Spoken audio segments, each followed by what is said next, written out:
नमस्कार मेरे प्यारे भाइयों को। स्वागत है आपका DElEd fourth semester math class में मित्रों। तो मित्रों, आपके मैथ के अध्याय 4 त्रिकोणमिति की अवधारणा एवं अनुपात का जो आपका चैप्टर 4 है उसका हम इसमें अध्ययन करेंगे। तो सबसे पहले इसके लिए कुछ त्रिकोणमिति के कुछ बेसिक फंड होती हैं, उनको जानना बेहद जरूरी है। त्रिकोणमिति को अंग्रेजी में हम ट्रिगोनोमेट्री बोलते हैं। अगर ट्रिगोनोमेट्री जो अंग्रेजी भाषा का शब्द है, अगर आपसे उसकी उत्पत्ति पूछी जाती है, आपसे पूछा जाता है कि ट्रिगोनोमेट्री की उत्पत्ति हुई है, तो अगर इस उत्पत्ति को हम अगर देखें तो इसकी उत्पत्ति जो है ग्रीक भाषा की, किस भाषा की? ग्रीक भाषा की ट्रे प्लस गोन प्लस मेंट्रोन, यानी कि ट्री प्लस गॉन प्लस मेंट्रोन शब्द से मिलकर हुई है, तीन शब्दों से मिलकर के हुई है। ठीक है, ट्री गॉन मेट्रोन। ठीक है, तो यहां पर अगर ट्री की अर्थ की बात की जाती है तो ट्री का अर्थ होता है तीन, गॉन का अर्थ होता है भुजा और मेट्रोन का अर्थ होता है माप। तो इस तरह आप जब ट्रिगोनोमेट्री को परिभाषित करते हैं या इसकी डेफिनेशन बनाना चाहते हैं तो किस तरह इसकी डेफिनेशन बनाएंगे मित्रों? तो तीन भुजाओं यानी किसी त्रिभुज की भुजाओं एवं उसकी माप में संबंध ज्ञात करना ही आपकी क्या कहलाती है? त्रिकोणमिति कहलाती है। क्या कहलाती है त्रिकोणमिति? किसी त्रिभुज की भुजाओं एवं उसकी माप में संबंध ज्ञात करना ही त्रिकोणमिति कहलाती है। इसके कुछ बेसिक्स आपके ध्यान में रखना होगा, तो आपसे ये कुछ नोट्स हैं, ध्यान में रखना होगा कि प्राचीन काल में त्रिकोणमिति का उल्लेख मिलता है या उसके किए गए कार्यों का उल्लेख कहां पर मिलता है? तो प्राचीन काल में इसके किए गए कार्यों का जो उल्लेख है वो मिस्र व बेबीलोन में मिलता है। और वहीं पर प्राचीन कालीन जो खगोलविद थे, कौन?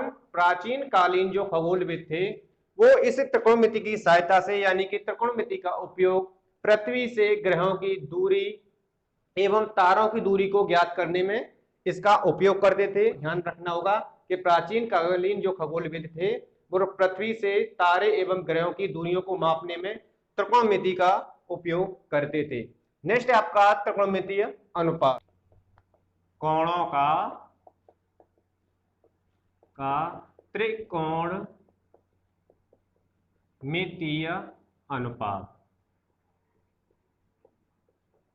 यानी अगर आपको कोणों का त्रिकोणमितीय अनुपात ज्ञात करना है तो किस तरह आप ज्ञात करें? किसी समकोण त्रिभुज की कुछ भुजाओं के अनुपातों का उसके न्यून कोण के सापेक्ष अध्ययन करना ही त्रिकोणमितीय अनुपात कहलाता है। ठीक है, तो आप समझ पाए होंगे, यानी किसी समकोण त्रिभुज की कुछ भुजाओं के अनुपातों का उसके न्यून कोण के सापेक्ष अध्ययन करना ही त्रिकोणमितीय अनुपात कहलाता है। और त्रिकोणमितीय अनुपात के लिए आप जानते हैं कि sine theta, cos theta, tan theta, cot theta, sec theta, cosec theta, ये 6 हमारे त्रिकोणमितीय अनुपात होते हैं।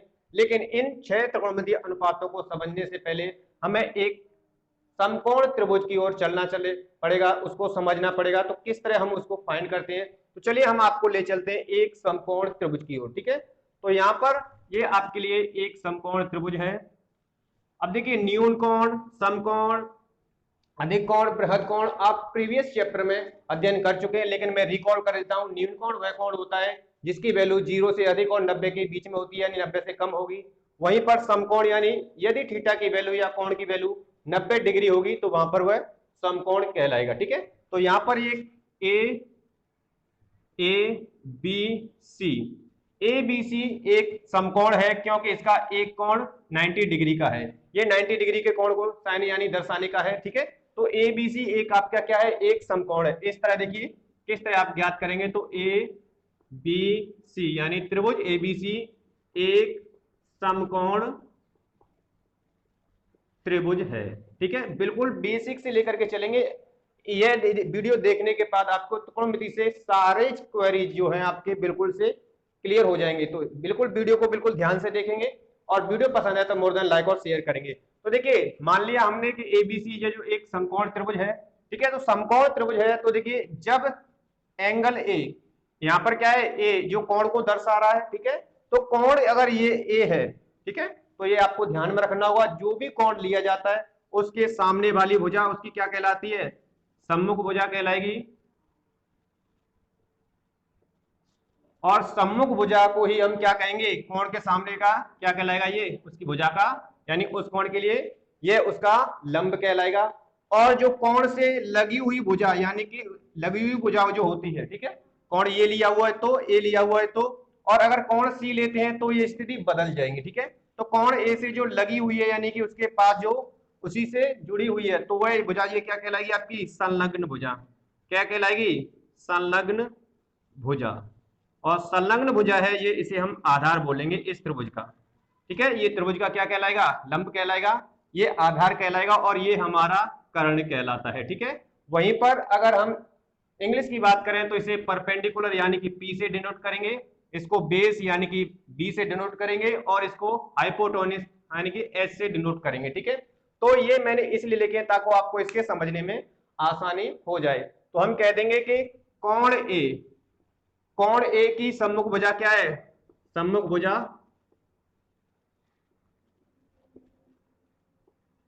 कौन सी है, आपकी लंब है, और लंब का जो नाम दिया है क्या है, ये बीसी, ठीक है। ये आपको ध्यान में रखना होगा तब ये समझने के लिए। और कोण ए की संलग्न भुजा, संलग्न का मतलब आप समझ चुके हैं ना, जो कोण से लगी हुई भुजा होगी, ठीक है। संलग्न भुजा आपकी क्या है, ए बी, और इसे हम बोलेंगे आधार, ठीक है। और इसकी जो है नाम है ए बी, क्योंकि त्रिभुज को हमने एबीसी नाम दे दिया हुआ है, ठीक है। यहां तक क्लियर आ चुके हैं, यानी एबीसी क्या है आपका, एबीसी एक समकोण त्रिभुज है।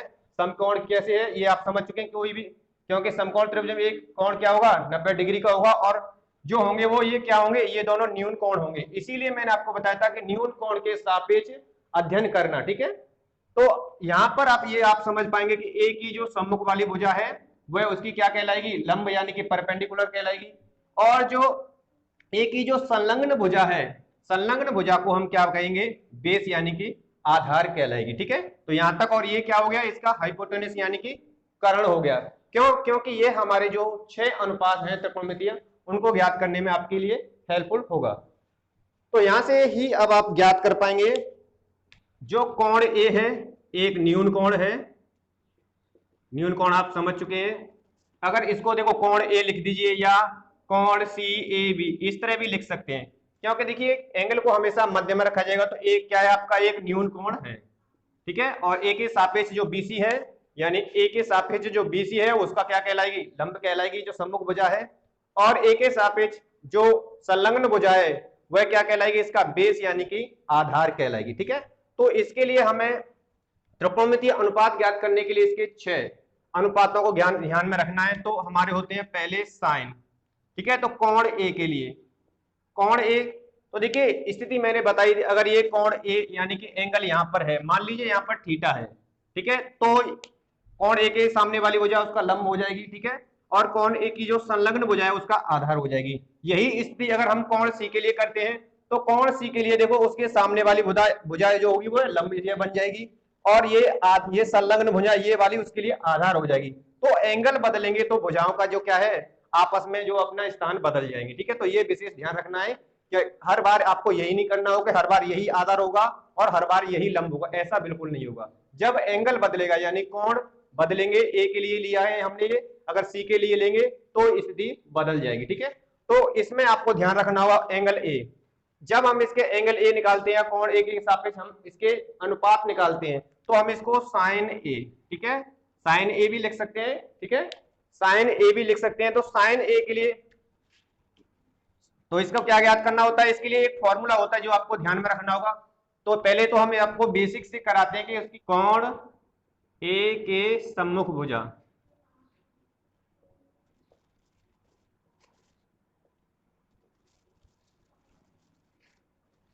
कर्ण, ठीक है, ये आपको याद रखना होगा।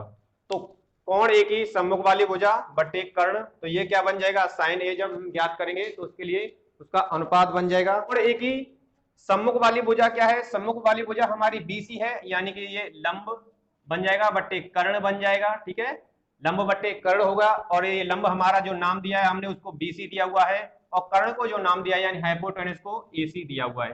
तो ये जैसा कि मैंने आपको बताया था कि त्रिकोणमितीय अनुपात में जो हमारे त्रिकोणमितीय अनुपात है उनकी जो भुजाओं कोणों के अनुपातों के जो संबंध है उसको ज्ञात करते हैं। ठीक है, तो अब आप यहां से समझ पाए होंगे साइन ए, ठीक है, यानी जब एंगल ए लिया जाए तब, अगर सी लिए जाएंगे तो साइन सी हो जाएगा। ठीक है, इस तरह भी आप लिख सकते हैं। ठीक है, तो देखिए कोण ए की सम्मुख वाली भुजा यानी कि लंब और उसके बट्टे कर्ण, ये आपके लिए बेसिक फॉर्मूला होता है। ठीक है, तो लंब बट्टे कर्ण आपको ये हर बार उसकी संलग्न भुजा, सम्मुख वाली भुजा आदि ध्यान में रखना होगा। ठीक है, तो इसके लिए मैं आपको एक ट्रिक देता हूं, ट्रिक याद रखनी है लाल बट्टे का के।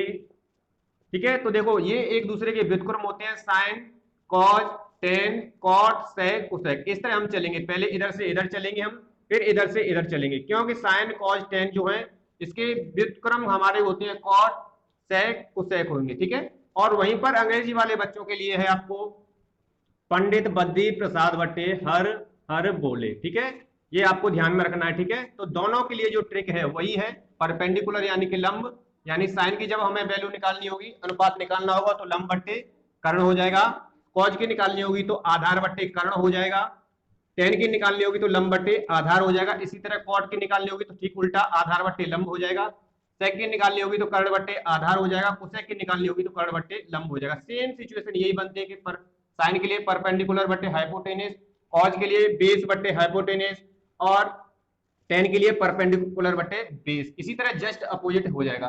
तो दोनों के लिए ये ट्रिक आपको ध्यान में रखनी है, क्योंकि बार बार आप इस तरह नोट करोगे या इस तरह लिखोगे तो ये आपके लिए काफी टफ हो जाएगा। तो आपको ये बार बार ये लिखने की आवश्यकता नहीं पड़ेगी कि कोण ए की सम्मुख भुजा या कोण ए की संलग्न भुजा बट्टे कर्ण बट्टे लंब या आधार, ये ध्यान में रखने की आवश्यकता नहीं है। बस आप ये याद रखिए कि लाल बट्टे कक्का ये 6 अनुपात होते हैं, साइन कॉस टेन और सेक कोसेक, एक दूसरे के यानी साइन कॉस टेन और जो है वो एक दूसरे के व्युत्क्रम होते हैं। किसके व्युत्क्रम होंगे? कॉट सेक कोसेक के ये व्युत्क्रम होते हैं, इनमें आपस में संबंध भी होता है, उसको भी हम अध्ययन करेंगे। फिलहाल आप इसका स्क्रीनशॉट लीजिए, बढ़ते हैं आगे हम इसकी ओर।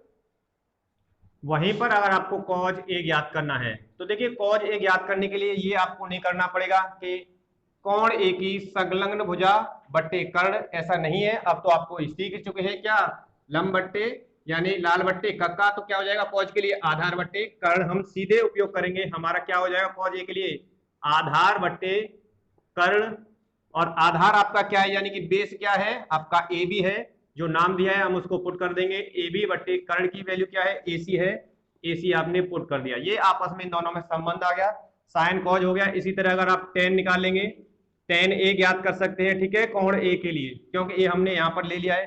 तो देखिए क्या हो जाएगा लंब बट्टे आधार, क्या हो जाएगा आपका साइन कॉज टेन यानी लंब बट्टे आधार, तो आप लिख देंगे यहां सीधे लंब बट्टे आधार, यानी कि लंब आपका क्या है परपेंडिकुलर ए के लिए आपका BC लंब है और आधार आपका AB है।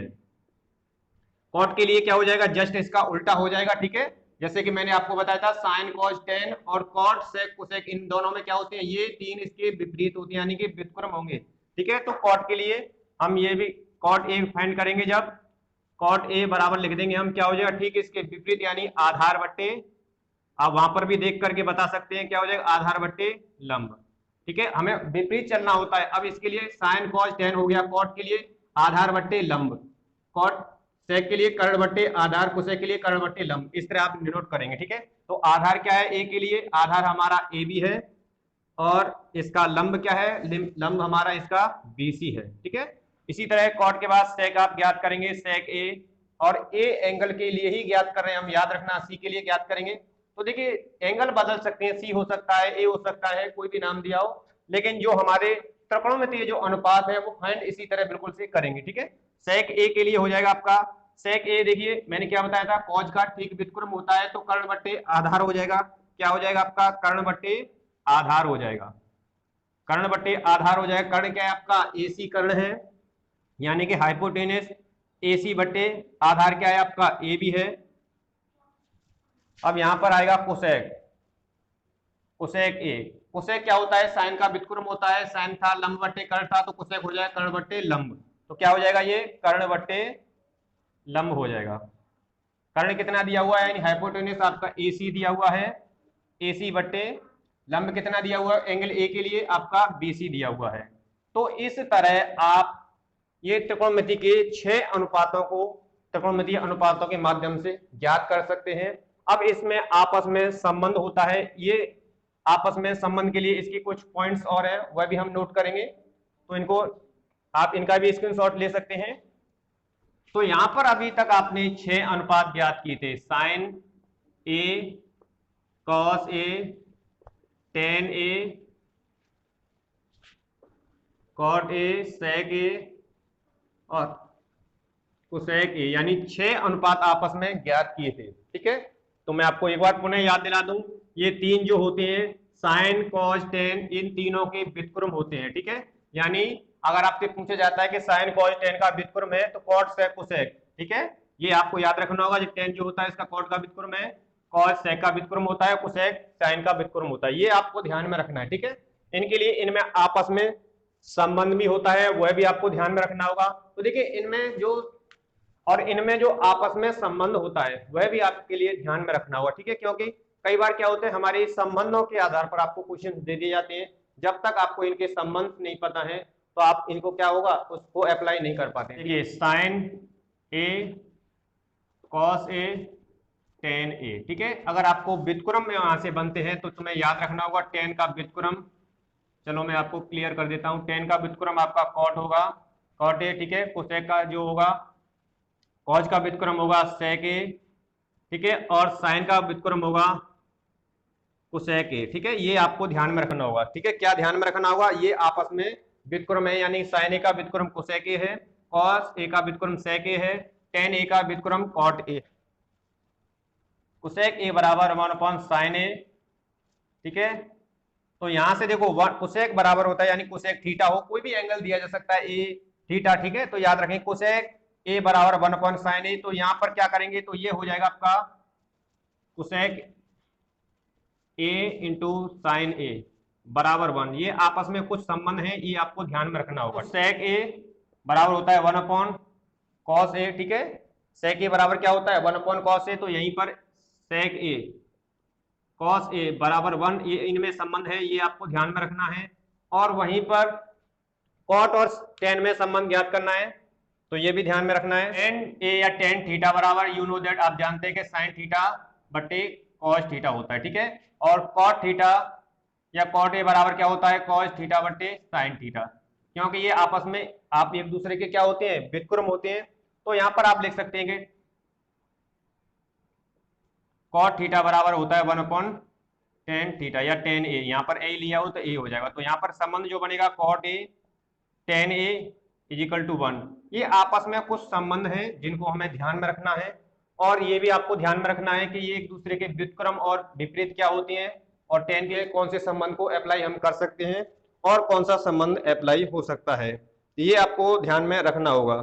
तो यहाँ पर हम अंत में किस निष्कर्ष पर पहुंचे हैं, तो त्रिकोणमितीय अनुपात की जो हमारा निष्कर्ष हमें प्राप्त हुआ है इन 6 अनुपात को ज्ञात करने के, त्रिकोणमितीय अनुपात के माध्यम से या एक समकोण त्रिभुज के एक न्यून कोण के त्रिकोणमितीय अनुपात त्रिभुज के कोण और उसकी भुजाओं एवं उसकी लंबाइयों के बीच संबंध को व्यक्त करता है। तो उम्मीद करता हूं मित्रों हमारे द्वारा जो आपको डीएलएड 4th सेमेस्टर मैथ के लिए अध्याय 4 का जो है आपका त्रिकोणमिति की अनुपात बिल्कुल से अच्छी तरीके से समझ आया होगा। अगर वीडियो पसंद हो लाइक और शेयर करेंगे, चैनल को सब्सक्राइब नहीं किया तो चैनल को सब्सक्राइब कर लेंगे। मित्रों मिलते हैं नेक्स्ट वीडियो के साथ इसके पार्ट 2 में, तब तक के लिए नमस्कार, धन्यवाद।